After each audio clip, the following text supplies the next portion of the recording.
Yep. Just checking that we're unmuted again. And we're good to go. Good evening, everyone. Before we begin, I want to address yesterday's awful events. It is a huge relief to us all that nobody was hurt. And I think that many in the crypto community will agree with me when I say that we're here with you, Mr. President, during these trying times. Your unwavering support for our community has not gone unnoticed, and we're immensely grateful for it. And really, the fact that after all of this, you've chosen to proceed with this interview blows my mind. It speaks volume, Mr. President, and thank you for being here tonight. Well, thank you very much, and I appreciate the remarks. It was quite something, but it worked out well, and Secret Service did an excellent job. And they have the man behind bars, and hopefully he's going to be there for a long time. Dangerous person, very, very dangerous person. But I appreciate the comments very much. Well, I appreciate you for allowing me to interview you in your wonderful Mar-a-Lago home, which is truly an honor, and I'm very grateful for it. Thank you very much. Thank you. So, Mr. President, I can say that myself, like I was saying, the crypto community and millions of Americans are relieved that you're here with us today after the second attempt on your life at the Trump National Golf Club. It's just horrifying. Can you run us through what happened? So I was playing golf with some of my friends. It was on a Sunday morning, and very peaceful, very beautiful weather. Everything was beautiful. It was a nice place to be. And all of a sudden we heard shots being fired in the air, and I guess probably 4 or 5. And it sounded like bullets, but what do I know about that? But Secret Service knew immediately it was bullets. And they grabbed me, and I think probably the other one, Steve is one of the people, Steve Witkoff, a great friend of mine, a great businessman from mostly New York and Florida, great businessman, and more importantly, just a fantastic person. So we're in the group, and everybody we got into the carts and we moved along pretty good. I was with an agent, and the agent did a fantastic job. There was no question that we were off that course. I would have loved to have sank that last putt, but we decided, well, let's get out of here. And what the gunfire was actually, interestingly, was a Secret Service agent had seen a barrel of a AK-47, which is a very powerful rifle, and he started shooting at the barrel, started shooting. It was in the bushes. Wow. Could only see the barrel. How good is that, right? But could only see the barrel. Based on that, he started shooting and ran toward the target and was shooting a lot of, those were the shots we heard. The other one never got a shot off. And he ran across the street and grabbed his car, hopped into his truck or car. And amazingly, a civilian in that area saw something, and it looked very suspicious. And in the car, drove their car to the back of his truck of some kind, and took pictures of the license plate, gave them to the sheriff's office. Sheriff Bradshaw is fantastic, very great sheriff for a long time. And within a fairly short period of time, they tracked him down on the highway. It was a pretty high-speed chase, and they ended up getting him. They got him. Because you wouldn't want to have somebody like that out there. No. He dropped his gun, the AK-47. He left his gun. He left cameras behind, left a lot of things behind. So the agent did a fantastic job. The civilian did a phenomenal job. A woman. Who would think you could take 1,000 times like that? How many people would have the brain power to follow him and take pictures of the back of his truck so that they end up getting, and the key was the license. So they got the license, and after they had the license, there's all sorts of technology where they can literally pinpoint where this truck is. I never knew something like that existed. And they pinpointed him on the highway. They got him with a high-speed chase. So they got him. It was amazing. So Secret Service did a great job. And I think I can say honestly, the sheriff's office, law enforcement, everybody really did a great job. Incredible. Very happy about that. That's incredible to hear. Thank you. And backup question to that second fold is, this was the second attempt in your life in under 2 months. What do you make of that?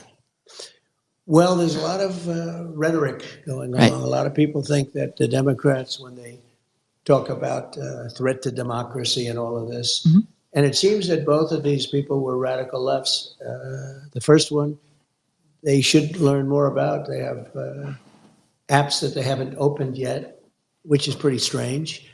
And the father went out and got the biggest lawyer in the state of Pennsylvania, which is pretty strange, about the father of the shooter we're talking about in Butler, the first one.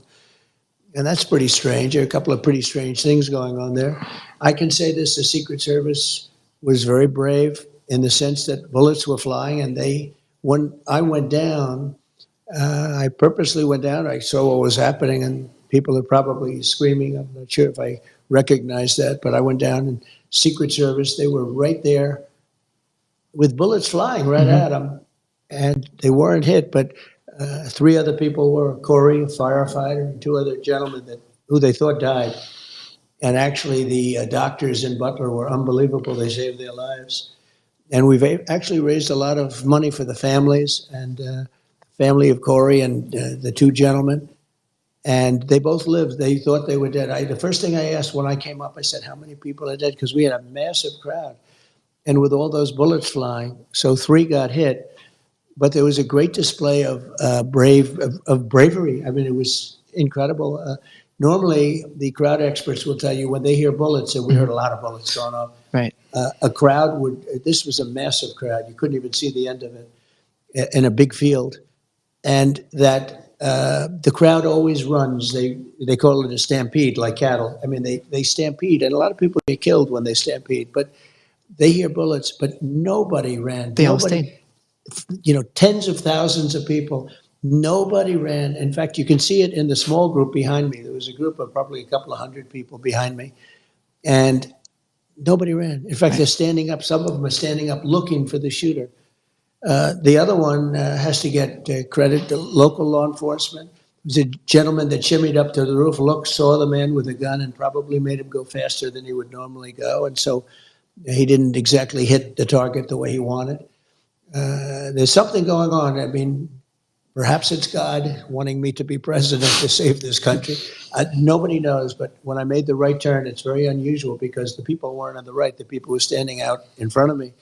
When I turned my head at an exact 90-degree angle, the bullet came zooming by and clipped my ear. And the reason so much blood, they told me at the hospital, I said, why so much? The ear is the bloodiest part of the body because of cartilage. He was giving me a whole description. I said, you don't have to tell me, but it was a mess. But amazing bravery shown, amazing talent, like the doctor saving the two men that were hit. They were hit really badly. I won't tell you exactly what happened to them. They were hit badly. And they both lived. Corey didn't make it. Corey was in bad shape. We had a person from the National Guard about 10 seats over from Corey run to his aid, and he was hit in the head, with all of that, was giving him mouth-to-mouth resuscitation because he was still alive. Wow. And people couldn't believe it. They thought it was such an incredible act. Who would do it? It would, just an amazing thing. And we're going to take care of him too, because just the fact that he could do it, and some other people. So it was amazing bravery, and there was a mistake made, a bad mistake. That one building was unmanned on top. Very. And that was a mistake. There's nothing you can say about it. But that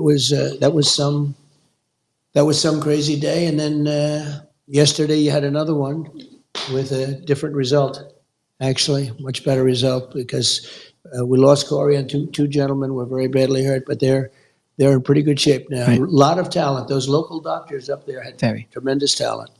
Love to hear that. Well, this is more of a personal question. Okay. Just turned 30 last week. We were just chit-chatting outside the room here. Young entrepreneur, son, aspiring father one day. Mm-hmm. With all of your success, you have a wonderful family. A couple of your sons are actually looking at us right now. You have a wonderful business for yourself, a wonderful life for yourself. You could be on the golf course without worrying about gunmen coming at you. But after multiple attempts at your life, you're still here. You've already been president of the United States of America once. You're about to be president of the United States of America again. I hope so. We hope so.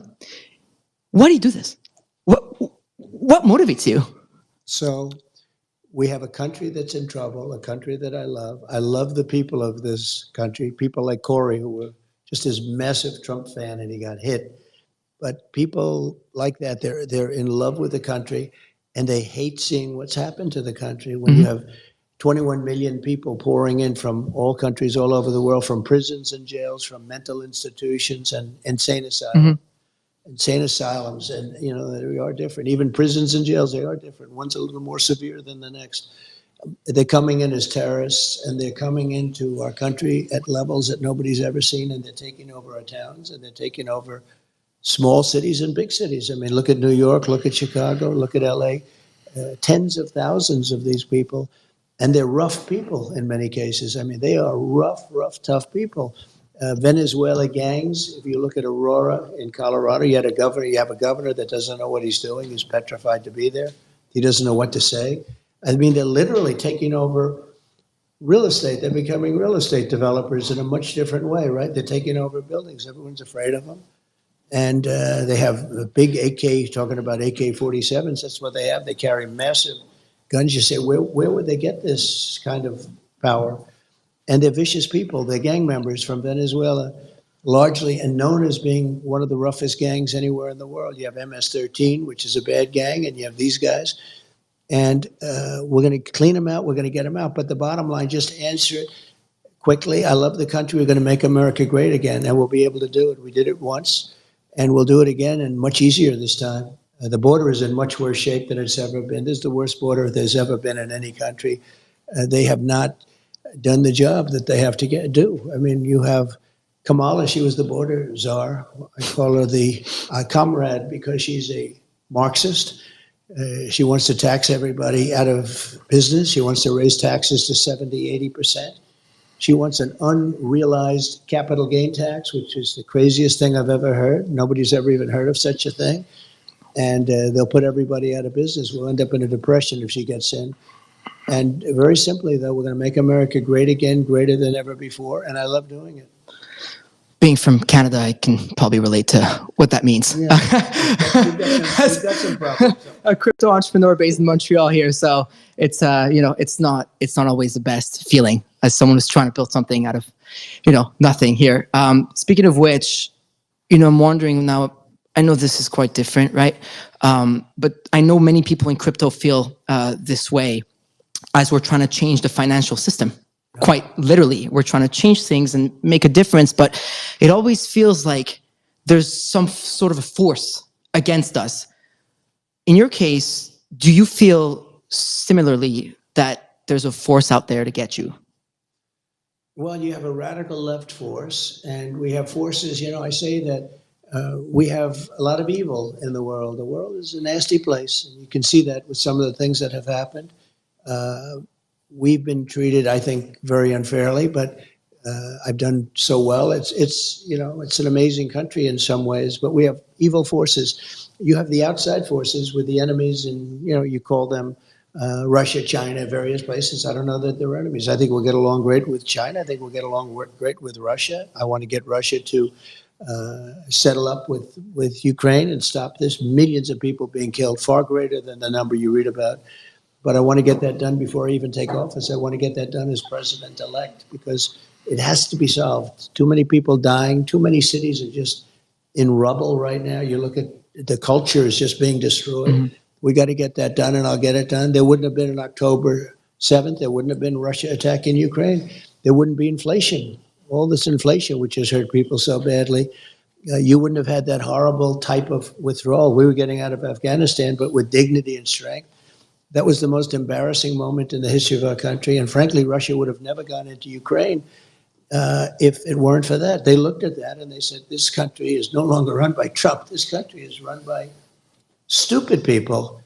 And we have a great military. I took out ISIS in 4 weeks.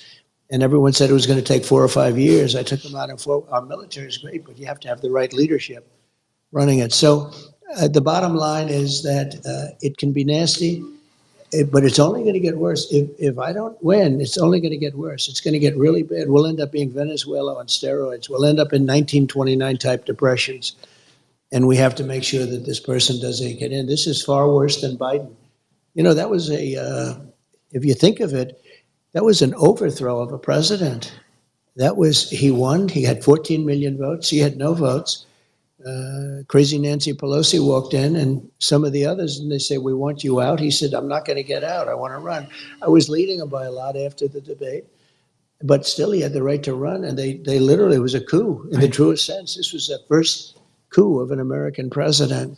And I think it's, look, I don't say fair or not fair. He was very nice today. He called up to make sure I was okay, to make sure that, do I have any suggestions or anything? Mm-hmm. We do need more people on my detail because we have 50, 60,000 people showing up to events, and right.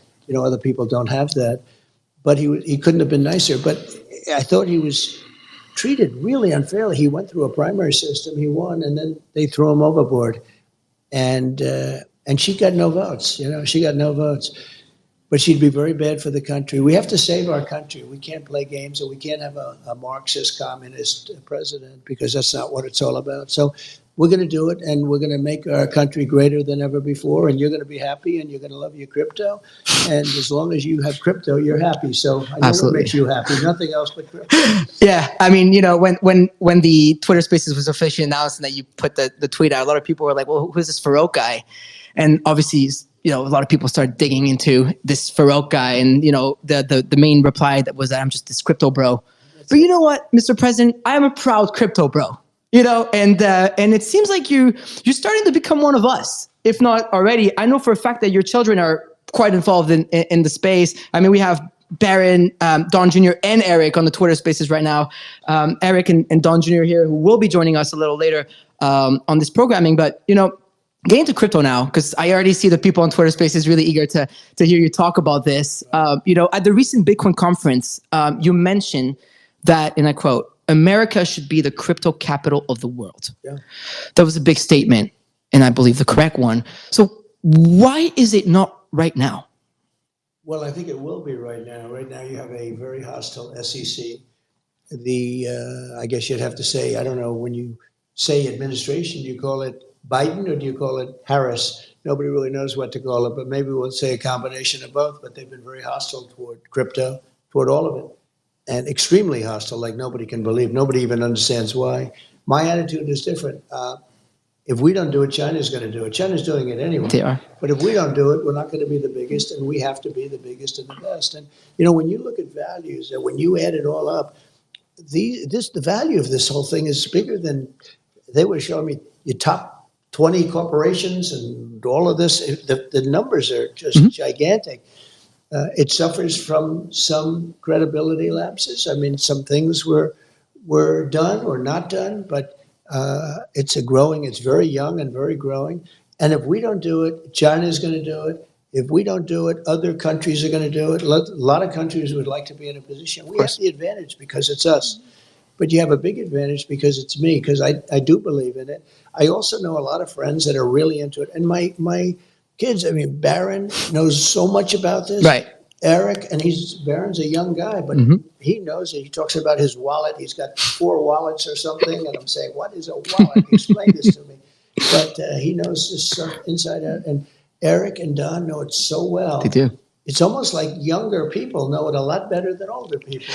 But I have a lot of respect for them. They've shown great judgment, all of them. And I think you're onto something. You were onto it a lot sooner than most people.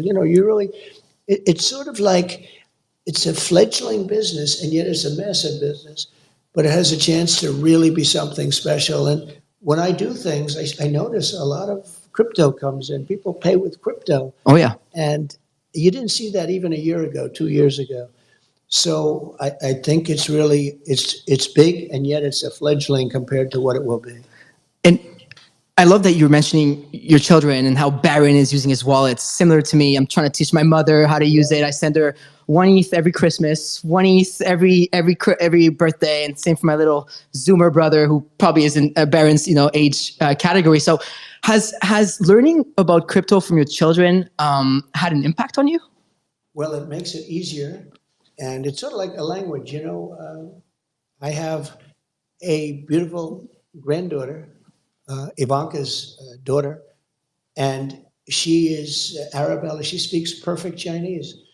Wow. And their other two children, two great young boys, they speak perfect Chinese. They learned it when they Wow. were 2 and 3 and 4 from a nanny who was Chinese. That's impressive. And she was from China. And she would teach Arabella. When President Xi was here, President Xi couldn't believe it. She walked up to him and had a perfect conversation. And I said, so how did she do? He said, as good as any 10-year-old girl in Beijing. I remember that statement. I mean, she speaks it perfectly, but she learned it at a very young age. Wow. If you're going to learn, if it's China or Japan or any language, Right. it's not that easy to do. No. But as a child, it's almost like a natural. So it's a little bit like that, I think, with crypto. Now, I think crypto is a lot easier, Right. if you want to know that. But there is a learning curve. And yeah, my kids really understood it, and they understood it pretty much right at the beginning. Yeah, we were chatting with Eric in the back, and I was like, "Whoa, okay, this is really awesome." He knows. Yeah. Oh, we're about to hear all about your son's crypto endeavors and how much they know about it, which is really cool. I just came back from Asia. I was at the Korea Blockchain Week and at WebEx in Japan, and over there at the moment, everybody's in Singapore tuning live to listen to us live on Spaces for Token 2049. What's impressive in the East is that crypto is not the future; it's the present. Whereas when I come here in Canada and North, it feels like I'm being taken aback. So the question I have for you, following up on what I was asking earlier, is why is it so important for America to lead in cryptocurrency adoption and innovation? Well, it's crypto, it's AI, it's so Right. many other things. AI, speaking of an interesting future, it needs tremendous electricity capability beyond anything I've ever heard. It never made sense to me, but this is what it needs. If you take all of the electricity coming out of the U.S., in order to be dominant in AI, you need twice that amount, just for this one thing. Who would think that? You need twice the electricity we already have. And you got to get started. I mean, you have to be, if you're the U.S., you have to get started. Right. You don't want to be left in the dust. And China's already building electric plants, and they want to build them for the AI, and it's very important. But you need tremendous electric, and in this country, because of our strong environmental impact statement problems that we have, China doesn't have those problems. They don't do them. They just build. They said, build over here, Right. build over there. With us, you have to go through years. But I'll make it possible to create tremendous amounts of electricity very rapidly. But people don't know that. People don't know that you need double the electricity of what we already have. So you want to get in, whether it's crypto or AI or other things that are coming along, and it's part of the game. We want to have a great country. We want to stay at the top. We're making things now. We're starting, and it started under my administration, that there was no chance of ever even getting involved in for a long time. Right. And we're leading the pack in so many ways. One of the things I'm very proud of is Space Force. We were getting lapped in space by China and by Russia, and now we are the leader in space. And I have to tell you, Elon is doing a fantastic job. He's my friend. He endorsed me for president, so strongly. It was incredible. But he is doing an amazing job with respect to space. When you look up, I think somebody said he sends 90% of the rockets sent up throughout the world are his. Wow. And you got to hand it to him. He's something. He definitely is. Wish he was here, but at least we're using his.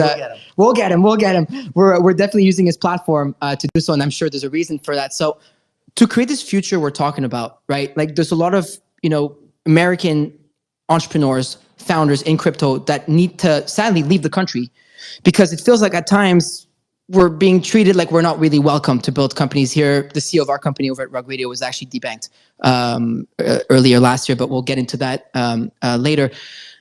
Do you think it's important for America to have a legal framework for crypto so that businesses can thrive and survive here? I do, and they should have certain safeguards too. Maybe somebody would say that's a bad thing to say, but no, it can't be totally freewheeling. And I spoke to some of the big crypto people, they want safeguards, they want certain safeguards. But it's a very hostile environment right now. From what I understand, the SEC has been extremely hostile and really going after people. And I think, frankly, since they heard I was involved, they've treated people much better. Maybe they view it as votes. But people that were under serious investigation for having done nothing wrong are all of a sudden not allowed to go free. And I really believe that's because they see, this is a very big market. This is a very powerful Yeah, market. very. So I'm glad I helped. If I helped, I don't know, maybe I didn't. But the SEC has been unbelievably hostile. The one thing you know is that if for some reason bad things happen and we don't win the election, those people that were under investigation and that are free as a bird right now, and people that weren't being looked at in the crypto world, they will be living in hell because it'll start the day after the election if they win. And I view it differently. I mean, I just view it that we have to be the top no matter what we do. Right. Chips or anything else, we were really starting to go with the chips. We have to be number one. And I think AI is really important, but I think crypto's one of those things we have to do. Whether we like it or not, we have to do it. It's really, really cool to hear it from you in person. We've only heard it on TV, in newspaper, etc. But it feels good to know that a presidential candidate and someone who is already president of the United States of America feel this way about cryptocurrency. I'm sure myself and a lot of people in the industry are relieved to hear that. And now we'll see what the results are in November. But on something a little lighter now, I remember the day your NFT collections came out. That was super cool. So I host a morning show called FOMO Hour with my friend OSF and Mando and now Tyler. And so we were live on air when the link dropped. And so it was the very, very first collection. There was a chance to have dinner with you. And I remember just like scrambling to buy them. We're staying live. We stopped the show live on air to thousands of people like, no, we got to buy these. We're going to buy these. I got to spend $25K on this. Let's go. Right. Let's do it. Which is another cool thing about people in crypto, right? Or there's crypto bros that they call. And so we're trying to buy these things. And it was just so electric and crazy that we actually failed. But hey, I guess that's a good thing because the collection, ended up selling out. And then you ended up doing, I believe, you ended up doing that 3 times over. Can you tell us more about the success that you have had with NFTs, but also did that surprise you? Well, I got in very late and NFT was considered cold. I mean, to be honest, it was a cold industry. It had its day a few years before, as you probably know. But when I did it, I said, what do we have to do with anything else? And it's playing cards and some beautiful artwork and other things. And we went out with 45,000 NFTs, and it was amazing. We thought it would take 6 months, maybe a year to sell. It sold out. I don't want to get myself in trouble by saying exactly the first day, but pretty close to it. It was almost immediately. It was quick. Yeah. We failed every transaction. Right, almost immediately. And then we did a second one likewise, and then we did a third one. And then we just did a fourth one. And I asked the people from the first 3, I said, well, do you want to have us do? Because, they have they have very big pride to start off with. But I said, are you going to, if we do a fourth one, does that affect you and the ones you already own? Because some people bought a lot of them and some people bought one. And they're all very happy, really happy. I said, does it affect you? And everybody, it was like sort of a phone poll, just like, and everybody wanted the fourth one, which surprised me because you would think they wouldn't want the fourth one because maybe it waters down their own pieces that they have. And they did. They wanted it, and they wanted it badly. So we did a fourth and just did it recently, and I think it's just about gone. It's amazing. And one of the things I know, the crypto played a big role because they paid. Yeah. It wasn't like we're not getting checks with dollars. We're getting crypto. It's instant. Instantly, yeah. It's been... and that taught me a little bit about what you love. It taught me something that was incredible. We did the NFTs. It was so cool. People said, don't do it. You're not going to. I'm sure. And we did it, and it sold. Literally, we had anywhere from 6 months to a year, and I think we did it in a day or something it was that. Right? It was quick. Yeah. It was quick, and you know what? It was fun. That's what it was. It is fun. It was a lot of fun. So I'm aware that you probably have a million things to get to. So I kind of want to finish off with a couple more questions for you, Mr. President. So first and foremost, were the NFTs a big part of the story, of your story, of how you came to see the value in digital assets? A little bit, because so many people paid this way. If they didn't, if they would have been paying in dollars, I would have said, that's standard. I would have assumed. And I was blown away. I wasn't overly interested in it, to be honest, but I did ask, like, what percentage was taken between Bitcoin and all of the Right. other things, but through crypto, and it was a massive majority, and I was a little surprised by that. And that was a while ago now, and it opened my eyes. But I think my children opened my eyes more than anything else. Wow. And plus, I have a friend on my right who's a very smart guy, and he's not quite as young as his fantastic son, who we were dealing with, Alex, and all of them. But he knows a lot about this stuff for a man of his age. He's still pretty young, but for a man of his age, Steve Witkoff knows a lot about this. He definitely does. And he's sitting on your right. We're about to get to Steve Witkoff. And for everybody in the audience right now, if you're listening to us live, hang tight. I have one more question for Mr. President, and then we're going to be joined by Don Jr., Eric Trump, and the World Liberty Financial teams, and Corey and everybody, the advisors around it. So we have quite the programming for you. But Mr. President, one last question that you may or may not have answered with your last answer here is, so if there was one thing that got you to see crypto differently, what was it? If it was what? One thing that got you to see crypto differently. What was it? Well, maybe the NFTs. You sort of brought that up because I was surprised again at the percentage of them that were sold through that form. You could do a new form of currency. You could call it anything you want, but that was. I think it was also the level of enthusiasm that my young sons have for this. Pretty young guys. I mean, one's extremely young and two are pretty young, right? But the level of enthusiasm they have for crypto. Yeah. And also, just to add a third element, I have a lot of friends, very smart people, some very smart people, and they're believers. So it means something to me. Well, I appreciate that. And I appreciate you. Everybody hang tight, please. I will go to Mr. Witkoff in a second, and we'll be joining by the next set of guests. But Mr. President, it's an honor. Thank you for having me. And honestly, the fact that you've done this the day after a second assassination attempt means the world to me. Just a little 30-year-old boy from Montreal that started from just hosting Twitter Spaces, now hosting yourself. So thank you for allowing me to do so. Great job. Thank you very much.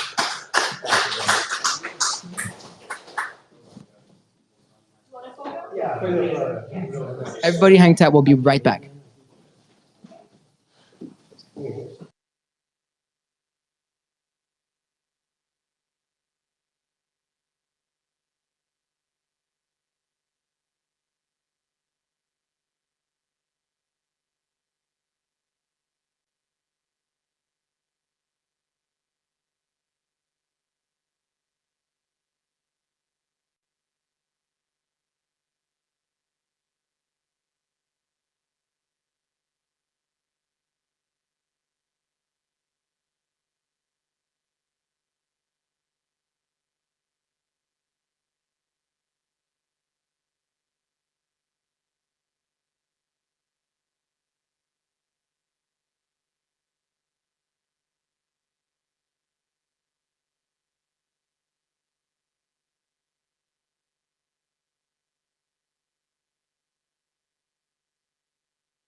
And we are back over here. That was quite a great interview with President Trump, wasn't it, everyone? Yeah. There you go. We got this room packed with people. Everybody's still here. Hang tight. Don't leave. Keep sharing. I want to see those retweets because the State of the Crypto address at Mar-a-Lago is still on over here. I have Steve Witkoff on my right, who has to run, to Fox, right? Fox. Is that where you head next, Hannity? All right. I got the opener for Hannity. That's pretty cool. That's not bad, right? That's like opening for like Led Zeppelin or something. I don't know. So Steve, I'm just gonna go chat with you real quick, and then we'll get to our other guests. First and foremost, you were with President Trump yesterday on the golf course. Yeah. As he was trying to sink that last putt, as President Trump was saying. But how do you feel? I feel blessed that I was out there because I got to see what he has to live his daily life like. 2 assassination attempts in the last 2 months. He's been conspired against. He's been vilified. He ought to be commended for his 4 years of public service as a president. And I was glad I could be out there and see what it was about for him. He was as courageous a man he is as courageous a man as I've ever seen. He cared about his friends first. He asked about his friends first. And it was inspiring to watch him. Yeah, thank you for And the Secret Service, I would echo what he said. Right. They were incredible. They put their lives on the line for him. Wow. It's incredible that he's just back up today and just It's who he running the is. circuit. He's resilient. He's stoic. And Very. who wouldn't want those qualities in a leader? He is a natural born leader. So to go back now to what we're here to talk about, and we're going to get into the weeds of it a little more. So how did this collaboration happen? I know it's an incredible story. Could you walk me through it? My son introduced me to 2 partners, Chase Hero and Zach Folkman, who are exceptionally bright people. They look a little different than us because they dress a little different than us because that's the crypto A few more world. tattoos. Right? I have 1 or 2 tattoos, but Chase, Oh, really? Chase Really? yeah, I have it's hard to see here. It's okay. But I have a tattoo of my son who I lost, Andrew. Both of my tattoos are of him. I actually think he's the one who put me out with the president yesterday, so I could witness his courage and talk about him to the American public. But I was introduced to Chase and to Zach, and I met traders from all over the world. And these guys are as smart as any currency traders I've ever met. And they began talking to me about decentralized finance, which means frictionless finance, and why it made sense for people, and about the forgotten who can't get credit out there. Credit is what drives the American economy. And as I began to understand it, I said, who would understand this better than the Trump family? And so we had a meeting initially with Eric, Don Jr., and the president and his council. And we said, let's go pursue it. We've been on it for close to 9 months, spent a lot of time on diligence with really, really good lawyers on how to operate in the space. Right. And here we are today, the culmination of a pretty robust effort.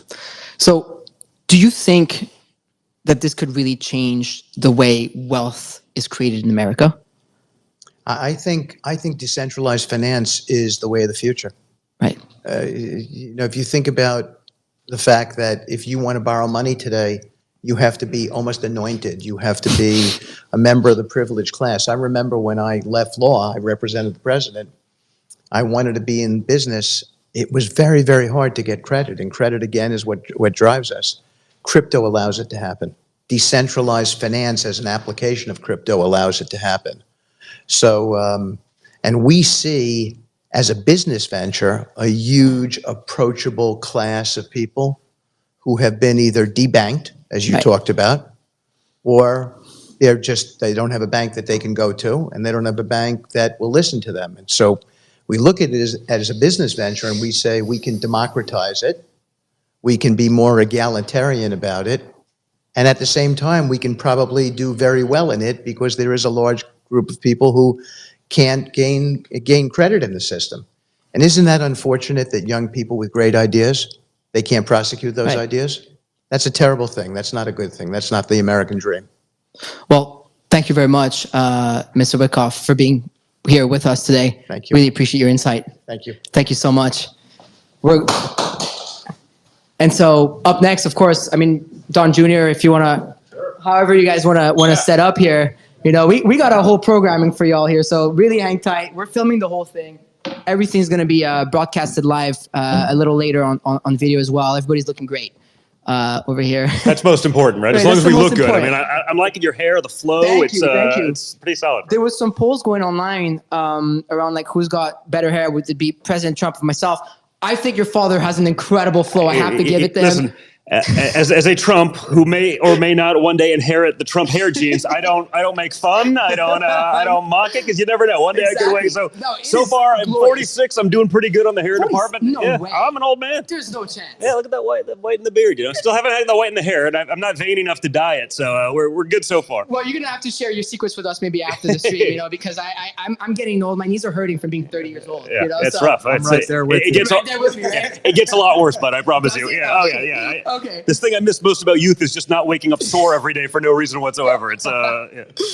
Oh my. Anyway, so let's get right into this. I mean, Don, you know, your traditional banking systems, you know, have not been working for many Americans. This is something that you speak about a lot. It's something that Mr. Witkoff talked about, and that your father talks about, and all of you at this stage. You know, I talked earlier about how my company's been debanked. You know, my CEO has been debanked, and he's an American citizen from Texas. Got a call one day and said, "Hey, come pick up your money, and we're going to send it to you by the mail. Here's a check." Said, no. I'm going to come pick it up. To me, it was insane that this is even an option. And we're talking about someone who has some money, right?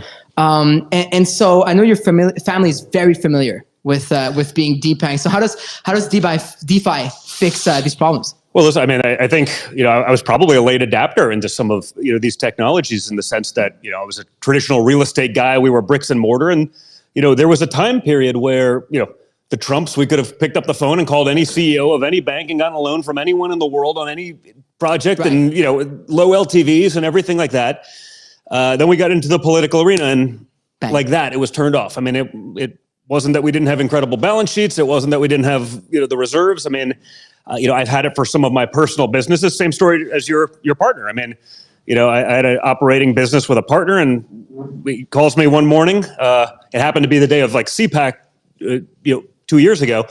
And he calls me, he's like, our operating account has no money in it. I think we got hacked. I go, what do you mean we got hacked? It's like, it was PNC Bank. I mean, this is a major bank, and whatever it is, this is a legit business. We, you know, small business. It was a little media company just to sort of aggregate news that was not being shown to people otherwise. And he calls the bank like, listen, I think we got hacked. Oh, no, you weren't hacked. We just don't want to do business with you. They broke up with us by mail. They didn't even call us. Like, we didn't even get the call. They just like, oh yeah, there's a cashier's check. You'll have it in the mail in a couple of days. But we got an operating business. We got payroll. We got what are you talking about? So, you know, we went from being able to pick up the phone to anyone to having the same thing happen. We've had family members that have had, you know, 7-figure accounts with specific banks. Be like, well, I just want to use some of that money to get a home loan for this. Will you write the rest of the loan?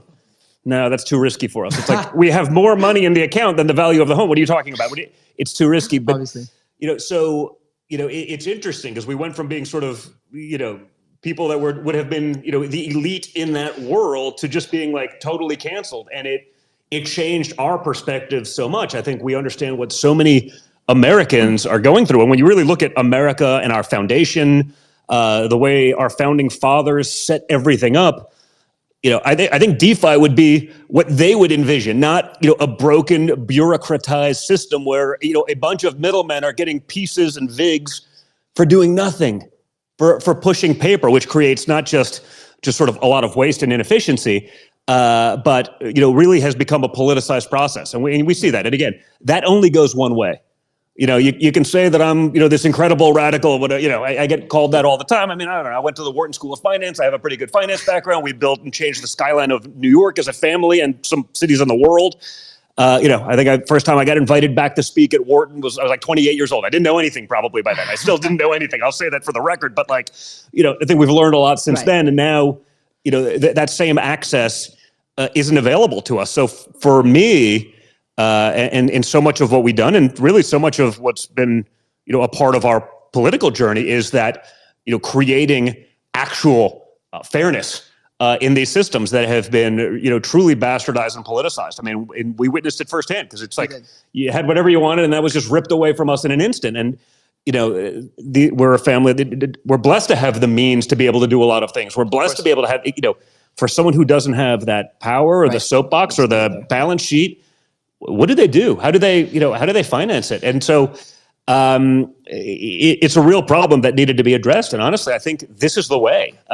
This is the way of the future. This is the way to eliminate that efficiency.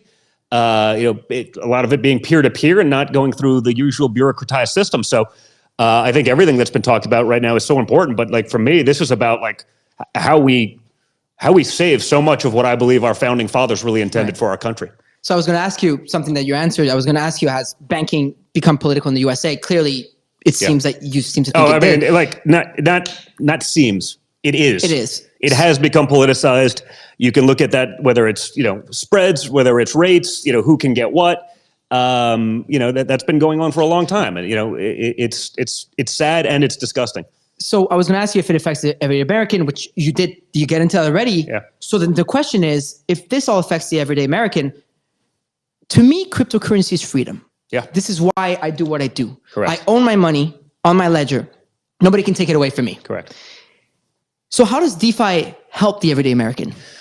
Well, listen, I think it takes, that political, component out of it. I mean, and you see that, right? I mean, if you look at, the leading edge of Silicon Valley and the people doing these things, these are longtime Democrat donors that have come over and flipped sides because the Democrat Party itself isn't willing to give up the power and that control that they want over everyone's balance sheet, over their banking, over these systems. They see crypto as a threat, to the political power that they've built. And I mean, that's why, again, not necessarily, I'm not talking about the minions, you know what I mean? They all work there, they're going to be woke and whatever that is. But if you look at a lot of the leaders in Silicon Valley, whether it's VC or otherwise, they're flipping sides because they understand that they are for that freedom. That freedom has allowed them to live that American dream. That's allowed them to do these things. And I think that's a real threat politically from the other side right now. And so it's been interesting to watch that transformation. But I think, this ability for everyone to have that, clean start, no politicization, I think that's everything. And I can say that as someone who's been, still blessed, but still incredibly impacted. I can only imagine how much more difficult it is for someone that doesn't have sort of, let's call it the natural head start that we have, having worked as a family business for 40 something years. Right. So I know many people in crypto, right, who may not have supported your father before that have flipped camp, right? Recognize the benefits of his leadership now. And maybe that'll even change after tonight's address, especially with his strong stance on crypto, which is quite positive. Why do you think this is happening now? And what message do you have for people who weren't in your camp before, but might be considering joining it because of how open you are to tech and innovation? Well, listen, I think the fact speaks for themselves, right? If you're looking at it just purely from a political standpoint, I mean, the Republican Party, the conservative side of things are clearly the people that are okay with said freedom, right? The other side, and I don't want to make it just political because it's not. I mean, it's finance, but ultimately, your balance sheet, your ability to transact in these things, will be affected by politics, right? One side is the side of censorship. They're the side that wants to jail their political opponents. They want to overregulate everything so much that you actually eliminate so many of the natural and great things that people love about crypto. I do think, as to what my father was saying earlier, people want a framework. They want some regulation. We've been on this journey now for 9 months-ish. Yeah. We could talk to a lawyer, be like, hey, this is the trend. Well, we don't know. Is it this or is it that? What's the safe bet? And there's still a lot of ambiguity out there. I think people do need an understanding and a framework, but they don't want such a framework that it's so overregulated, so over-controlled that you actually just end up in, a digitized version of what we have today with all of the problems, all of the bureaucracy, all of the waste, and all of the inefficiency. And so, I think, if you're thinking about these things, if you're thinking about your financial security and that ability to transact freely, like, honestly, is that even, it's sort of a no-brainer at this point. I mean, the people are not, they're not hiding their thoughts. No. I get it. It's probably that people are going to tell you what they want to hear right now to get elected and they'll change. We've seen a long history of that. But, they're basically saying the quiet parts out loud as it relates to overregulation. You saw what my father did in his first administration as it relates to cutting regulation, the excessive bureaucracy, eliminating a lot of that red tape. It's not to say I think everyone actually wants some structure, just not so much structure that it negates everything we're trying to accomplish. I mean, any structure will help. And you need it. Like we're doing this at a high level with some of the highest priced lawyers in the world, and it's still like there's still ambiguity, and you're still dealing with. Well, we're not really one lawyer sure. tells you one thing, one lawyer tells you another thing. And it's not their fault. They just don't know better because they're not being given a legal framework, right? So speaking of framework, and speaking of DeFi, we were just speaking to your father, Zach, who's obviously a real estate tycoon and someone who has moved enormous markets here in Florida, in New York, et cetera, and is now extremely interested in the world of DeFi, et cetera. And he gave you all the credits. Actually, I don't know if you were in the room, but he gave you all the kudos. You and your brother saying that you really got him involved in the space, right? That's kind. Right. So Zach, tell me, what do you think, about moving real world assets like real estate on chain? And then tell me more about the problems, with mortgages and stuff, and how DeFi specifically solves this, and why I'm asking this. Obviously tied into the project. Yeah, that's a great question, Farouk. A lot to chew off there, but I'll touch on a couple of key topics. First one being transparency. Blockchain technology records every transaction on an immutable ledger. And the best real life example I can really come up with this is as it relates to the bond markets, specifically in '08, where you basically saw all the big banks take all of these junk bonds, package them with AAA rated bonds, and none of the investors had any clue what they were buying. Why? Because it was really hard to trace. And there were some really smart guys like Michael Berry and John Paulson who figured it out and made an absolute fortune on it. But the average guy got absolutely screwed. And what the blockchain would do, if you integrated blockchain technology into the bond market, for instance, you would be able to see all of these transactions on the blockchain. You'd be able to see that they're junk bonds very clearly, and you'd be able to see that the bank actually moved them from these junk portfolios into these new portfolios because all of those transactions are publicly recorded. So that's one area where I think you can make a real difference with blockchain technology. Another one I'll say as it relates specifically to DeFi is automation through smart contracts. Right, we've all gotten mortgages before. Don and his family, they've gotten some pretty big mortgages, I'd say. It's gotten a lot harder. It's gotten a lot harder. But let me ask you this: even when it wasn't hard, how long did it take you to get a mortgage? How much? Insane. And the reality also, the points in and out to deal with people who are really not all that impressive, that were adding not really a lot of value, also just incredibly wasteful. I mean, 3-4 points in and out of a deal. It's like it's nuts on on $1 billion more for what? For a couple of guys to push some paperwork around. I mean, it's truly insane. And eliminating that waste is I just take personal joy actually in the ability to actually take on some of those systems, because I'm the guy that had to deal with those guys. I'm the guy that was when I was a young kid and I was still sitting there on an Excel spreadsheet back when in my early 20s was like, I'm the guy giving some bureaucrat a bunch of nonsense that they're just filing away and they're just checking another box and it's points in and out and they're trying to pretend like they're adding value when all they're doing is actually slowing down a process. And just like we need government efficiency, we need business efficiency, because these dollars are just really being wasted. And the last thing I'll say is I think that it offers a really compelling opportunity for some of the young folks out there that want exposure to real estate. And I know there's a lot of them because they all tell me, Zach, how do I get exposure to real estate? And I'm, I sort of laugh and I tell them, unfortunately, it's really not possible unless you're, one of the top families out there to get exposure to blue chip real estate. And, blockchain technology, tokenizing some of this real estate, you're essentially fractionalizing it and you're opening the liquidity pool to a whole new class of investor. And you're also globalizing it, right? You're exposing, people in different parts of the world to some of these real estate deals. And I think that's really exciting and compelling. It's going to, it's going to cut down on a lot of costs, like Don was saying.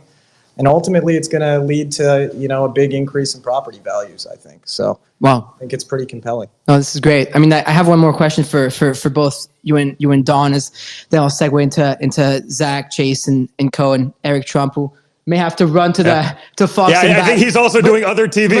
This is why we got Baron on. We're multitasking. But don't worry, we got your little brother on. So we got Baron on. So Baron, hang tight. Yeah, he's still here. So in the meantime, when Eric's gone, we'll just go to Baron. But just quickly, your father already touched on that before he left. But before you guys go, kind of want to ask you, like, what's it been like, working with Zach and Chase? I'll get to you in a second, Chase. But before that, like, what's it been like, working with the guys? Yeah, I'll start with that one. Chase and Zach, they're two of the most stand-up individuals I know. They're men of ethics, of morals and integrity. And, I would challenge, I'll echo what my dad said, I'd challenge any banker or economist out there to have a macroeconomics debate with Chase Hero. And I'll let you in on anybody in the room. It's like stepping onto a debate stage with President Trump. You're just not going to win. So... By the way, I'll echo that entirely. I mean, like I said, I've been dealing with bankers now for, I graduated Wharton in 2000. So long enough time. Okay. Quarter century, let's call it. And like, I wasn't born. Exactly. And the level of sophistication, whether we're talking, bond markets or yields, right. I mean, these guys will go down a rabbit hole that, I guarantee you the average sophisticated banker on Wall Street could not even keep up. And so, there's definitely, that component of crypto that there's the Wild West, and you got to sort of almost disclaim everything because there's some bad actors, but I think generally speaking, the community has been incredible and embracing. So you sort of do have to look out for that. But like, again, the level of sophistication, honestly, I'm not someone that, I don't judge a book by its cover. When I'm looking at those shoes, I'm like, that looks like my daughter's golf shoes, Chase. But, it's fine. It's fine. But these guys start talking about, financial markets in a way that honestly, like, you could put them in a boardroom at Goldman Sachs and they're going to smoke the people in the room. It's actually really impressive. It shocked even me. And again, at this point, I've been stereotyped and called every name in the book. So I don't really judge anything by what anyone else says. I make my own opinions.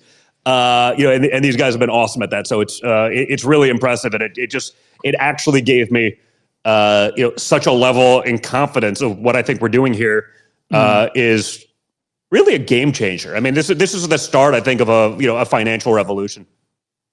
I love that. I definitely love the term financial revolution here because it's definitely what's happening. When you're in crypto, you really feel it. Like there's still 100,000 people tuned into Twitter Spaces.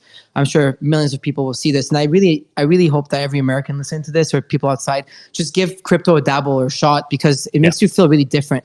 It's what really got me. NFTs and then the freedom, the feeling of being able to own my And we're going to money. try to do a lot of that also because again, even for me, again, I've been following it for a long time, have a lot of friends in the space, but like, I'm still a neophyte, you know what I mean? And I'm okay to admit that. And, there are hurdles, there are complexities, there are, things aren't made as easy as perhaps they could be. And there's sort of a lot of, then fear mongering into this, so, I think a whole part of this is, I hope that we can help sort of simplify so much of this for a lot of people who, love the idea of it, but just, they look at the complexities and they look at just, honestly, even setting up some of these accounts and them, it's like, it can be, overwhelming, but I think there's a lot of people that, frankly, like me, have lost a lot of faith in the traditional institutions, and they sort of realize it's all, a lot of those things, just one big Ponzi scheme, and guess what? If you don't know, what's going on, you're not the guy at the top of it, you know what I mean? And so, we saw that in 2008, we saw that, and it was interesting because it was a time where, that was the beginning of my business career in real estate. And I sort of remember going to my father at that time and being like, listen, we got to go all in on this. We got to go. I was just a young, aggressive, 20 something. I thought I knew everything because I experienced, 5 or 6 years of a real estate boom before the world hit a wall, in 07, 08. And so, it was actually the first time I was sort of like, wait, wow, he's learned from his own eras, whether it was in the early 90s or other, and he just looked at me like, don't be so glib. You don't know shit right now. Like, I go, what do you mean? We've crushed it here. He's like, yeah, but you've never lived through a down cycle. And it was a really interesting message from the guy that is sort of just known as being sort of like all in long every time at all. Like, it doesn't matter. And it was like, oh wow. Like, it was really sort of introspective. It was a conversation I never assumed I would have had until that point. And man, was he right. You know, we structured our entire business different. We focused on doing, more like a license model for real estate so that, we could participate in the upside, but not take some of that downside risk. And then when the world did go to hell and it did hit a wall going, a billion miles an hour, all of a sudden it's like, wait, we didn't lose anything. We've all these cash reserves. And then we just started picking up things for 10 cents on the dollar, and really grew an empire. And so, it's fascinating to see that. I see so much of that going on here. And I think we just want to make that easy and available, for so many other people that I think would really love to participate in it, because I think they have probably that same dejected notion of what's going on out there with everything else. I've been friends with Junior for years. I've never heard that story. I don't tell that story lightly because he literally goes, "Don't be glib." I'm like, Donald Trump just said I'm being glib. I'm like, I was like, who are you and what have you done with my father? What's going on here? I know a thing or two about being max long all the time and not believing in downtrends. It's kind of that guy screaming super cycle in 2021 until it hit me in the face. So listen, hey, you know what? I'll say this, like. I've learned a lot more getting punched in the face than I have from the easy times. Like by a factor, like I learned more in that 08 cycle than I did in the prior 8 years of my real estate career by a factor of about $1 billion. I love that. And it changes things. And, I think, and I think that, by the way, that holds true, not just for business or investing, but I think it holds true for life. You learn a lot more about yourself going through the adversity. We've dealt with plenty as of late. So, it's important. I love that. Chase. I mean, we just got quite an intro. Don't let us down now, man. He's going to start bumbling and mumbling. And I'm going to be like, everything I said was a lie. I take it all back. I disavow. So you got Steve Witkoff, kudos. I disavow. Yeah. Zach and Don Jr. and even Senior. So we'll cut straight to the chase. No pun intended, actually. Just realized that. Exactly. Just cue it out on video after. So there's been a lot of rumors floating around, World Liberty Financials, yourselves, etc., and about the project, most importantly. Is any of it true? Oh, that's a good one, right off the gate. No, the funny thing is it, a lot of people like to say a lot of things, and I'll always start with this. When I first got into this space, I felt like it was a warm place where we were together and worried about what outsiders' opinions were. And, when I stepped back into the space, I wanted to kind of come in here to solve this bifurcation and how things have become this way. And it's just been an interesting voyage, you know what I'm saying? It's been an interesting voyage from start to finish with these guys. And it's hard to follow up these guys. They get me so excited about this space. I feel reinvigorated by it. It reminds me of 2015 when I walked into the first conference and I had a hoodie on. I was scared the World of Warcraft warriors were going to find me, So, but I like that. It was warm and it was wholesome and we all worked together. So, it's hard to say what's being out there because I try not to listen to it or pay attention to it too much. Right. You know what I'm saying? So, because I can't control people's outlooks and, the way I look and the way I act and the way I've been through in life, it's all targets people want to paint in their own way. And that's fine by me. This was never about me. This was about bringing really intelligent people together that were curious and that wanted to, save the little man. You know what I'm saying? We all got into crypto and DeFi especially because we were, sick of being de-enfranchised from the banks, right? You have some money, you can borrow some collateralized debt against it, right? You have some assets, they're good. In this space, it's almost the same way because of the use case of getting into it, So half the world can't utilize big finance, the other half of the world can't utilize DeFi. And the reason being is it's too complicated. I mean, we were introducing you and your brother to it and your guys what, I got to go to MIT to get I felt like I was in kindergarten again. I was like, I felt like a slow individual. It was, for a little while. I think we're catching up quickly, but there's still a long runway. And I feel like, because there's so many brilliant people in this space and the evolution of what they built is just astounding that somewhere along the way, we've gotten so smart, we forgot about the people who maybe, was too much gas or, that's not really built for them or the on-ramps are too difficult. And, for me, I always like the big challenges, the big adventures, because that's where the depth comes, And so, when I talk with the boys and I said, I got a really interesting challenge I think we can face that's perfectly aligned with you guys, who else can reach a world in a way you guys can, especially the average person, the teachers, the firemen, the police officers, who all deserve a piece of what big finance is, but I've been excluded from it for so long for, no fault of their own, just nature of the game, right? And it's a courageous battle, one that I'm sure we ridiculed the entire time on, and that's okay. You know, when you're called up to be a soldier, you know, you put your armor on and get your big boy pants on, and you know, you keep your head to the ground, and that's why we don't come up and respond to too much. You know, we're working. You know, like they'd rather have us build something good than sit there and fight this verbal warfare that there is no right or wrong answer that I can give you. Whatever I'm going to say, you're gonna make your assumptions from it. And we're just gonna sit here and build. And you know, it's been cool to watch these amazing people come together and put themselves in the, you know, the guillotine, as they say, and all work together. And you know, it's been a good time. And I love everything that they say about me. You know, a lot of people say a lot of things, but I don't think I'm the smartest guy in the world. I think I'm good at seeing complex plot problems and make them simple, to make them understand by everyday people. You know, and I think that's my gift, is the ability to say, hey, I'm not a really complex person. Let me understand this. If I can walk through it, so can the average person. And that's what we're going to try to do here. So, you know, and just for the audience to know, then we'll have Zach and Eric when he comes back, and we'll get more into the details of the project as well. We'll talk numbers. We'll talk all the juicy stuff that the crypto community really wants to hear. So hang tight right there, because I know this is what half the people came to hear. You know, President Trump, and the other half are probably we're giving them a long build up to the. Some of the real nerds are like, come on. This is a real show, you know. I was under the impression that they came to listen to me, but I'm sorry. Of course, here's Zach Witkoff. I'm sorry, y'all. This is that's like Trump level ego right there, Jack. Congratulations. I'm glad it's rubbing off on the.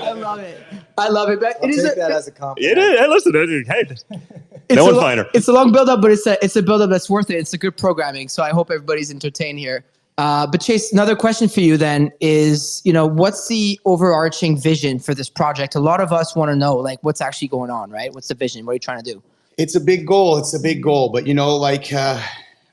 First off, this country's been so good to me, and crypto's been so good to me. And so, you know, as a taker and someone who's been able to get so much from this amazing world, it was time to try to do something to give back, you know? And I think that the idea around liquidity is what I most focus on. I think that somewhere along the way, we've confused the world with Bitcoin. Is it Ethereum? Is it altcoin? Which are all great assets. I love them all, right? But I think that's a simpler game. People understand dollars. They understand accounts. They understand the simplicity of it. And so for me, I really started to study stablecoins. And I really loved the idea behind it, because to me, it seemed like the simplest on-ramp to get someone who knew nothing about speculation into this space. And it's just like a gym membership. Once it goes from free to paid, you're committed, you're more into it. So I want to get people into this space, even if it's $5, to expose this environment. And to do that, and by doing that, something really special happens. And if you're not familiar with stablecoins, they're a really amazing asset. And what they do is they're buying treasury bills. And I think it's a really good way to keep America as the settlement layer for another 100 years. Right. And that's been a really big goal of mine, because if you look through the history books, you see a strong America has been a strong world economy. Yeah. And the history books dictate that. And I think for the first time in a long time, there's been a little bit of bifurcation there. There's been challenges to what is going to be the settlement layer of the future.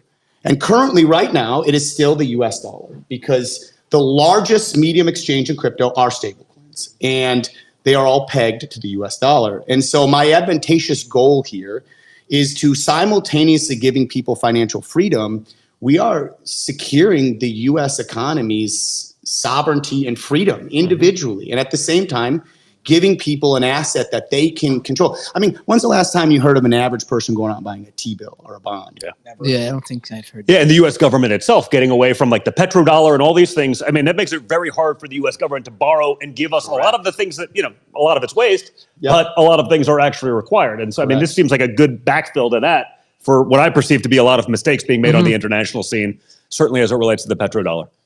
Yes, Absolutely. Definitely. So Chase, how do you see your project, you know, reshaping the financial landscape for the coming years? Accessibility. You know, it's you ever look at any big project in this world, it's like, the idea is to get users on there to use it, to make it easy for them, to enjoyable. And like, I really think that's where we need to get, you know, and that's why I love them as a family, is like, their whole idea is about this start to finish comfort, like the ease of use. I would say they're perfect in class in that. And so our goal here is just as that, is to, and constantly working around just making sure that we can make a system that is easy for the everyday American, everyday global patron to come on, to access this environment, and to get a fighting chance in a space that has been, out of their reach just due to the complexity of it. I mean, it truly is. I mean, in the beginning of this, we used to go to like my mother and my grandmother and my sisters and be like, listen, I'm going to give you a bounty, $10,000. If you can get to where you have a MetaMask, you get $10,000. At any time you have to stop, call me up and the bounty goes down. And you realize that people get stuck really quickly. This is a very advanced technology. Right.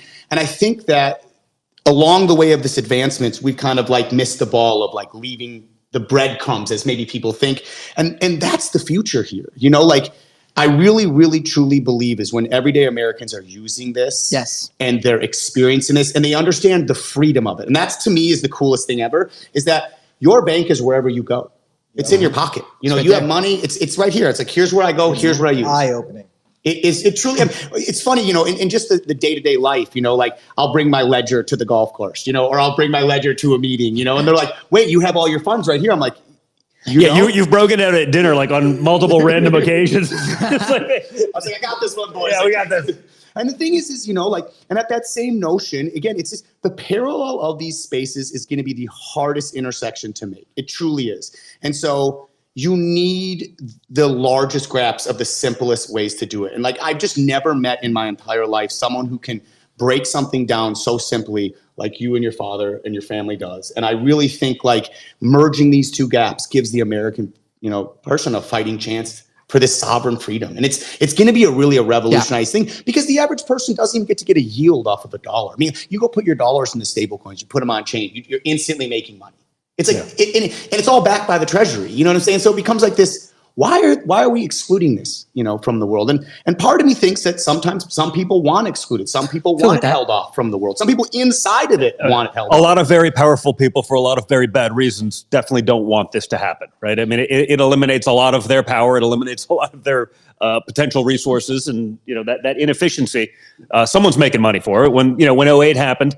A lot of people still bought Hamptons houses, and a lot of people were left with no retirement savings. And I think we're trying to eliminate that inequity there. Yeah, I mean, efficiency is a very, very profitable business for some people. Oh yeah, right. I think the misconception is that not crypto versus the U.S. dollar. It's crypto and the U.S. dollar. It's crypto and America. It's crypto supporting America and vice versa. But a lot of people seem to be making this warfare between the two of them. But we're just trying to build something cool, man. Exactly. Liquidity. I mean, and that's the thing is I see a lot of the bifurcation in the asset ownerships. Like the classes. Like who's better than other. And I get it. I understand it. The camaraderie and all that. But my goal is unified. It is to bring liquidity into this space. Period. End dot. Period. And so far, the best Rails I've ever seen to do is going in the Rails via stablecoin, right? And it's until there's another easier on ramp, that's the avenues that we explore, And so, like I said, my goal is a very simple one, and I don't want to make enemies. No, I know I will. And everybody's like, oh, you're this way or that way. It's seriously just to bring in liquidity into this space that's much needed. I love that. Well, thank you very much, Chase. Hang tight. I know Zach's here. I know Eric is probably getting interviewed by Fox right now, but we do have Baron on the Twitter Spaces, and I've got questions for him. Or he's not here anymore. We took too long, so we're gonna try to get him back. We're gonna try and get him back if damn he's still teenagers. I'm like the old boomer now. I'm like a grumpy old man with a white beard. It's like a. He's gonna come back. Okay. I mean, I see Baron's account on here, but he's gonna come back. Okay, awesome. I just got news that Baron or Eric. Sorry, Eric. Yeah, Eric's coming back. Yeah, he's just finishing up TV. He's in the van outside doing an interview with Fox, right? I think he's on national television right now. If you're watching Fox instead of this, no, you should be watching this instead. You should be watching this or listening. This is much better. The camera's still a little more exciting. Yeah, I wish you could see us now because this is looking really good. Okay, this room is sick. It's definitely aura. This place is amazing, isn't it? This painting is fire. It's pretty aggressive. There are some people that would pay a lot of money for that painting right here. I am sure. I wish. I mean, this camera 1 or 2 was good. It's got its own lore, right? Oh, so that painting was given to my father, but the left hand